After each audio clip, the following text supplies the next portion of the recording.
আসসালামু আলাইকুম। সকলে কেমন আছেন? আল্লাহর রহমতে আশা করি সকলে অনেক বেশি ভালো আছেন। আজকের রেসিপিতে দেখাবো রায়না মাছ ভুনা। যারা একদমই রান্না করতে পারেন না কিংবা ব্যাচেলর নতুন রান্না শিখেছেন, আজকের রেসিপিটা তাদের জন্য খুব সহজভাবে দেখিয়ে দেওয়ার চেষ্টা করেছি। আশা করি ভিডিওটি ভালো লাগবে, কিছুটা হলেও উপকারে আসবে। সম্পূর্ণ ভিডিওটি দেখার অনুরোধ রইল। আর কথা বাড়াবো না, চলুন মূল ভিডিওতে যাওয়া যাক। প্রথমে আমি মাছগুলোকে মশলা দিয়ে মেখে নেব। আমি একটু লবণ দিয়ে নিচ্ছি, দিয়ে দেবো হলুদের গুঁড়া, দিয়ে দেবো লাল মরিচের গুঁড়া, ঝালটা যে যার টেস্ট অনুযায়ী দিয়ে দিবেন, লবণটাও যে যার স্বাদ অনুযায়ী দিয়ে দিবেন, দিয়ে দিছি ধনিয়া গুঁড়া। দেওয়ার পর আমি নেড়ে চেড়ে মিশিয়ে নেব। আমি মাছটাকে একটু ভেজে নেব। ভেজে রান্না করলে সেটা খেতে ভালো লাগে। আমি পার্সোনালি কাঁচা মাছ খেতে পারি না, তো আমি এখন ভাজার প্রসেসে চলে যাচ্ছি। এখন আমি একটা কড়াই নিয়েছি, কড়াইতে তেল গরম করতে দিয়েছি। তেলটা যখন একদম ধোয়া ওঠা গরম হবে তখন সামান্য পরিমাণ লবণ দিয়ে দেব।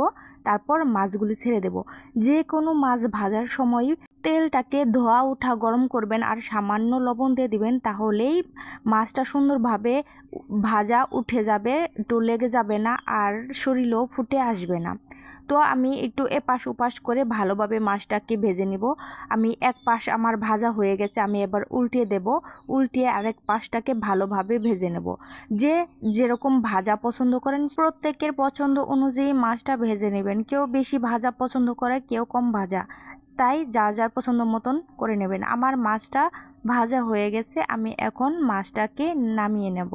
আমি আপনাদের সুবিধার জন্য কখন কোন উপকরণ দিয়েছি সেটা আমি স্ক্রিনে লিখে দিয়েছি।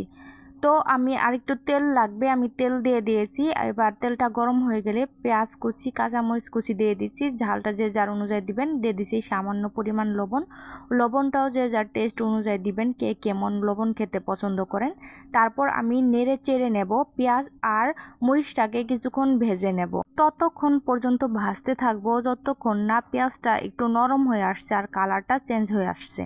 কিছুক্ষণ ভাজার পর আমার পেঁয়াজটা একটু নরম হয়ে আসছে, কালারটা চেঞ্জ হয়ে আসছে। এ পর্যায়ে আমি দিয়ে দিচ্ছি আদা, রসুন আর জিরা বাটা। দেওয়ার পর একটু নেড়ে চেড়ে ভেজে নেব।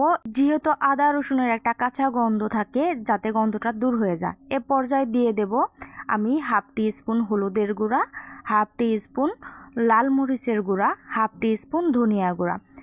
যে যার টেস্ট অনুযায়ী ঝালটা দিয়ে দিবেন, কে কেমন ঝাল খেতে পছন্দ করেন। তারপর মশলাটাকে যাতে পুড়ে না যায় সেজন্য একটু সামান্য পরিমাণ পানি দিয়ে মশলাটাকে কিছুক্ষণ কষিয়ে নেব। আর তেলের মধ্যে মশলাটা ছাড়লে সুন্দর কালার আসে। চেষ্টা করবেন অল্প আছে তেলের মধ্যে মশলাটাকে দিয়ে একটু নেড়েচেড়ে মিশিয়ে তারপর পানিটাকে দেওয়ার জন্য, এতে সুন্দর কালার আসবে। তো আমার তেল কিছুক্ষণ রান্না করার পর মশলা থেকে তেল ছেড়ে দিয়েছে, আমি ঝোলের জন্য পানি দিয়ে দেব। ঝোল আমি যেহেতু বেশি পরিমাণ ঝোল রাখবো না, যেহেতু ভুনা, আপনাদের প্রয়োজন মতো দিয়ে দিবেন। ঝোলটা ফুটে উঠলে আমি টমেটো দিয়ে দেব। ভিডিওর এ পর্যায়ে যারা ভিডিওটি দেখা শুরু করেছেন কিন্তু লাইক দিতে ভুলে গেছেন, প্লিজ দয়া করে একটি লাইক দিয়ে যাবেন। আপনাদের একটি লাইকে আমার ভিডিও বানানোর আগ্রহ বাড়ে। এ পর্যায়ে আমি মাছ দিয়ে দেব। মাছটাকে দিয়ে আবার কিছুক্ষণ রান্না করে নেব। ভিডিওটি দেখে যদি উপকৃত হয়ে থাকেন আর খুব বেশি ভালো হয়ে থাকলে, চ্যানেলে নতুন হয়ে থাকলে চ্যানেলটি সাবস্ক্রাইব করার অনুরোধ রইল। আর বেল আইকনের অল বাটনটি প্রেস করে দিবেন, যাতে আমি ভিডিও ছাড়া মাত্রই আমার ভিডিও সবার আগে আপনার কাছে নোটিফিকেশন পৌঁছে যায়। আর যারা অলরেডি এই কাজ করছেন তাদের অসংখ্য ধন্যবাদ। তো কথা বলতে বলতে আমার রান্না প্রায় হয়ে গেছে। আমি এ পর্যায়ে ভাজা জিরার গুঁড়া দিয়ে দিব। আপনারা চাইলে ভাজা জিরার পরিবর্তে ধনিয়া পাতাও দিতে পারেন। আমি সামান্য একটু ঝোল কমিয়ে নেব, আপনারা আপনাদের পছন্দ মতন রাখতে পারেন। দেন আমি সার্ভ করে দেব। খুব সহজভাবে দেখিয়ে দেওয়ার চেষ্টা করেছি। আশা করি ভালো লাগবে ভিডিওটা, কিছুটা হলেও উপকারে আসবে। এতক্ষণ ধৈর্য ধরে যারা ভিডিওটি দেখেছেন তাদের অসংখ্য ধন্যবাদ। সকলে অনেক বেশি ভালো থাকবেন, সুস্থ থাকবেন। আজকের মতো এখানেই বিদায় নিচ্ছি। আল্লাহ হাফেজ।